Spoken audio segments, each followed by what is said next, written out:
ఏదో కుంభకోణము లంబకోణము అని గవర్నమెంట్ క్యాబినెట్లో ఏదో గంటన్నర సేపు తర్కం చేసింది, చర్చించింది, పరిశోధించింది, సాధించింది, ఏదో కనిపెట్టిండ్రు అని చెప్పి లీక్లు ఇస్తా ఉన్నారు. మేమేమి అడిగామంటే ఈ 4 గోడల మధ్యన 4 సన్నాసులు మాట్లాడేందుకు 4 కోట్ల ప్రజల ముందు చర్చ పెడదాం, దూద్ కా దూద్ పానీ కా పానీ అవుతుంది, ఊకెళ్ళొల్లేంది బొబ్బేందని అడిగాం. కానీ ప్రభుత్వం ఎంత భయపడుతుందంటే ఇక్కడ వాళ్ళకు కూడా తెలుసు విషయం, ఇందులో ఏం లేదు, చేసేది లత్కోరు పని కాబట్టి సాటుమాటుకు చేయాలి తప్ప ఓపెన్గా చేస్తే ఇజ్జత్ పోతుంది.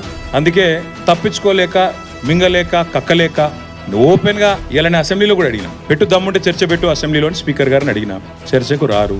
నిన్న రేవంత్ రెడ్డికి ఉత్తరం రాసిన, ఏదో కేసు పీస్ అంటున్నావు కదా, పెట్టు చర్చ అసెంబ్లీలో దమ్ముందా అని అడిగినా, పత్తలేదు. రేపో లేకపోతే ఎల్లుండో ఆయనతో అసెంబ్లీ ఏదో నడిపించినట్టు చేసి తూతూ మంత్రంగా మైకులు వలిగేటట్టు ఏదో సేమ్ సోది ఉపన్యాసాలు చెప్పి అవతల పడతారు తప్ప ఈ విషయం మీద చర్చించే దమ్ము ప్రభుత్వానికి లేదు. అసలు ఫార్ములా ఈ ఏంది, అసలు హైదరాబాద్ ఈ ప్రీ ఏంది, అసలు జరిగింది ఏంది.